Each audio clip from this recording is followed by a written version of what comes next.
Ya, baik. Selamat pagi anak-anak. Assalamualaikum warahmatullahi wabarakatuh.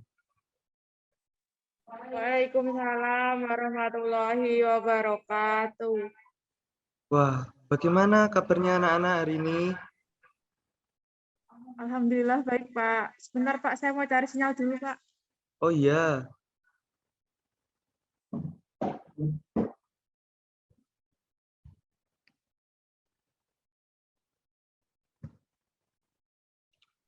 Oh iya, Pak, ini Pak sudah dapat sinyal, Pak. oh iya, sudah bagus ya sinyalnya. Ya, Ya, Pak. untuk ketua kelasnya silahkan dipersiapkan ya teman-temannya. Silahkan. Oh iya, Pak. Sebelum memulai pembelajaran hari ini, yang langkah sebaiknya kita berdoa terlebih dahulu. Berdoa dimulai. Berdoa selesai. Ya, terima kasih sudah disiapkan ya teman-temannya. Salsabila. Ya, pada pertemuan yang minggu lalu kita belajar tentang apa? Coba, ayo masih ingat apa enggak? Aduh, maaf, Pak. Kemarin saya tidak masuk ya, Pak. Oh, Jadinya enggak tidak tahu. masuk. Duh, ya enggak apa-apa. Jadi minggu kemarin kita belajar mengenai HAM ya, atau hak asasi manusia. Nah, pada pertemuan hari ini kita belajar mengenai lembaga-lembaga negara sesuai dengan Undang-Undang Dasar Republik Indonesia tahun 1945. Saya izin share screen ya.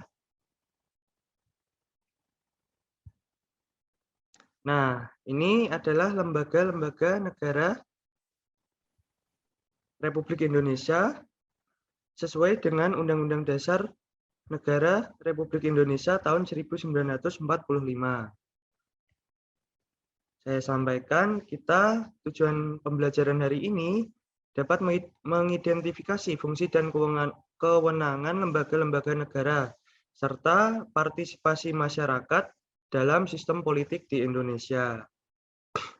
Nah, coba silahkan Salsabila dibantu Bapak ya untuk membacakan materi ini. Silahkan.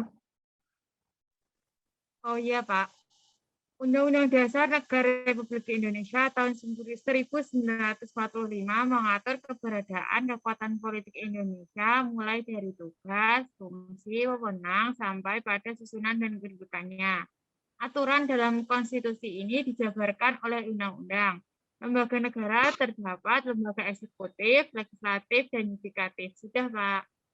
Ya, terima kasih Salsabila sudah dibantu Bapak untuk membacakan materi ini. Jadi Undang-Undang Dasar itu mengatur keberadaan kekuatan politik di Indonesia, mulai dari tugas, fungsi, wewenang, sampai pada susunan dan kedudukannya. Nah, lembaga negara itu terdapat lembaga eksekutif, legislatif, dan yudikatif. Nah, coba silahkan, lembaga eksekutif itu definisinya apa sih menurut Anda? Coba silahkan. Kalau lembaga eksekutif ya, Pak, ya tadi ya? Ya, lembaga eksekutif. Lembaga eksekutif itu lembaga yang menjalankan undang-undang, Pak. Kayak gitu, Pak. Lembaga yang menjalankan undang-undang. Ya, benar sekali ya. Ini pintar-pintar ini murid Bapak ini. Di lembaga eksekutif itu ialah lembaga yang memegang kekuasaan atau menjalankan pemerintahan dengan tugas menjalankan segala sesuatu dan pembangunan sesuai dengan Undang-Undang Negara Republik Indonesia. Kemudian terdapat lagi lembaga legislatif, yaitu lembaga yang bertugas untuk merumuskan undang-undang sesuai dengan Undang-Undang Dasar Negara Republik Indonesia 1945. Kemudian lembaga yudikatif merupakan lembaga yang bertugas menyelenggarakan peradilan untuk menegakkan hukum dan keadilan. Seperti itu ya. Nah, ini terdapat bagan lembaga-lembaga dalam sistem ketatanegaraan menurut Undang-Undang Dasar Negara Republik Indonesia tahun 1945. Ya, silahkan dipahami dan dibaca sendiri nanti ya.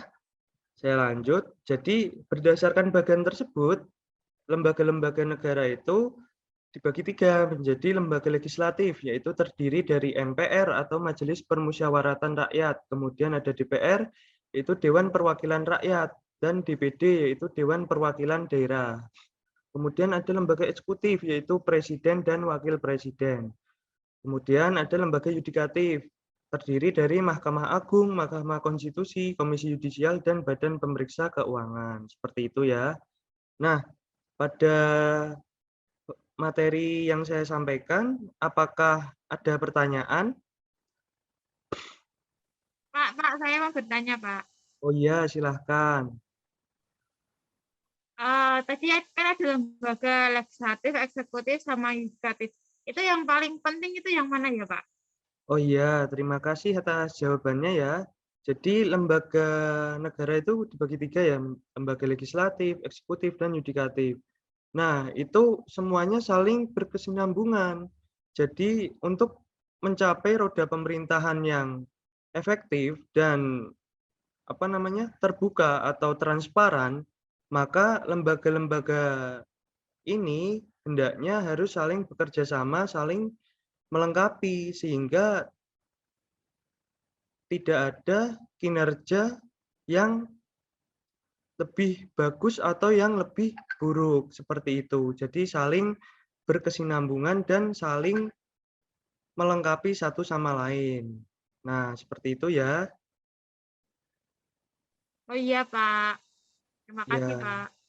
ya sama-sama. Nah, karena materi ini sudah habis, jadi saya beri tugas untuk kalian membuat kelompok ya, untuk mencari literatur mengenai tugas dan fungsi dari masing-masing lembaga seperti MPR, DPR, DPD, kemudian Presiden, Wakil Presiden, Mahkamah Agung, Mahkamah Konstitusi, Komisi Yudisial, dan Badan Pemeriksa Keuangan.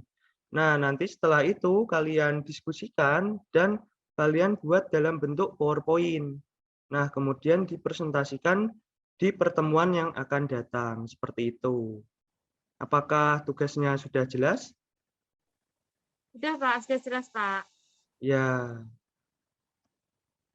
kalau tugasnya sudah jelas, saya lanjutkan ya. Nah, kita masuk dalam partisipasi warga negara dalam sistem politik Republik Indonesia. Nah, ini coba gambar nomor 1 dan gambar nomor 4 itu sedang melakukan kegiatan apa? Coba silahkan, Salsabila. Kalau nomor 1 itu lagi ada pemilu, Pak, di TPS gitu, Pak. Kalau yang nomor 4 itu tuh lagi musyawarah, Pak. Gitu, nggak gitu. Ya, benar sekali ya. Ini jawabannya luar biasa memang murid-murid Bapak ini. Jadi benar ya, ini nomor 1 itu sedang melakukan kegiatan pemilu. Kemudian nomor 4 sedang melakukan kegiatan musyawarah. Nah, ini dalam gambar ini musyawarah pemilihan ketua pengurus pramuka. Nah, yang nomor 2 ini adalah kegiatan di sekolah, yaitu berorganisasi pemilihan ketua OSIS. Kemudian yang nomor 3 ini ialah berdiskusi dalam forum RT. Nah, dalam gambar-gambar ini merupakan contoh dari partisipasi warga negara dalam sistem politik Republik Indonesia. Nah, pada dasarnya partisipasi politik ialah keterlibatan seseorang atau sekelompok orang dalam suatu kegiatan politik. Partisipasi politik merupakan kegiatan yang baik yang harus dilakukan oleh warga negara secara individu maupun kelompok atas dasar keinginan sendiri maupun dorongan dari pihak lain yang tujuannya untuk mempengaruhi keputusan politik yang akan diambil oleh pemerintah. Seperti itu. Nah, berdasarkan partisipasi politik yang terwujud dalam bentuk perilaku anggota masyarakat, maka dapat dibagi menjadi 3, yaitu partisipasi di dalam lingkungan sekolah, kemudian lingkungan masyarakat, dan kemudian lingkungan negara. Coba silahkan sebutkan partisipasi masyarakat yang ada di lingkungan sekolah, coba silahkan.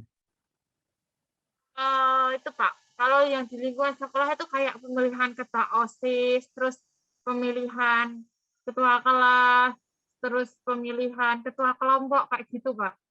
Ya, betul sekali ya ini. Wah, hebat. Memang sudah belajar ini tadi malam ini sepertinya. Nah, benar ya tadi yang seperti yang dikatakan Salsa tadi, yaitu pemilihan ketua OSIS, kemudian pemilihan ketua kelas. Nah, itu yang ada di lingkungan sekolah seperti itu. Kemudian ada lagi pemilihan ketua organisasi ekstrakurikuler seperti pramuka, kemudian pecinta alam, PMR dan sebagainya. Nah, di lingkungan masyarakat itu dapat mengikuti forum-forum diskusi atau musyawarah dalam lingkungan RT, RW, dan sebagainya. Kemudian organisasi dalam masyarakat. Nah, kemudian di lingkungan negara dapat mengikuti pemilihan umum, kemudian mengikuti sosialisasi yang diselenggarakan oleh lembaga pemerintah. Seperti itu. Dari materi yang Bapak sampaikan, apakah ada pertanyaan lagi? Sudah paham, Pak. Cukup, Pak. Saya Sudah paham. paham ya? Nah, sekarang tugas kalian yang individu yaitu mencari contoh-contoh partisipasi warga negara di dalam lingkungan masyarakat. Nah, kecuali yang ada dalam diskusi kita pada hari ini atau materi yang Bapak sampaikan ini. Nah, kemudian dibuat paper ya. Nah, dikumpulkan minggu depan ketika jam pertemuan saya lagi, yaitu di mata kuliah PPKN. Seperti itu ya tugasnya, apakah sudah jelas? Ya, Pak, sudah jelas. Ini berarti tugasnya ada 2 ya, Pak, ya, tadi ya? Ya, betul sekali. Tugasnya ada 2, yaitu satu tadi kelompok dan yang kedua individu. Seperti itu. Ya, sudah jelas ya. Ya, di akhir pembelajaran kita simpulkan dulu. Silahkan disimpulkan kita belajar apa aja ya tadi ya. Silahkan. Hari ini kita belajar mengenai lembaga-lembaga negara, Pak. Tadi ada lembaga negara eksekutif, yudikatif, sama legislatif. Terus kita belajar juga mengenai partisipasi politik ada di lingkungan sekolah, sama masyarakat, terus sama di lingkungan negara. Seperti itu, Pak. Ya, benar sekali ya. Ini memperhatikan pembelajaran ini dari awal ya. Jadi kita tadi belajar mengenai lembaga-lembaga negara, kemudian belajar definisi legislatif, yudikatif, kemudian eksekutif, dan kemudian kita juga belajar mengenai partisipasi masyarakat dalam kegiatan sistem politik di Indonesia. Seperti itu. Ya, kita sudah mencapai akhir pembelajaran. Mohon maaf atas segala kekurangan. Ini kalian sehat-sehat ya ini ya. Ini kan lagi masa pandemi. Nah, kita harus selalu menjaga kesehatan dan kalau keluar rumah kita harus memakai masker seperti itu. Kita cukupkan pembelajaran pada hari ini.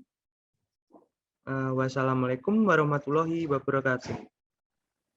Waalaikumsalam warahmatullahi wabarakatuh. Terima kasih, Pak Lutfi. Ya, sama-sama.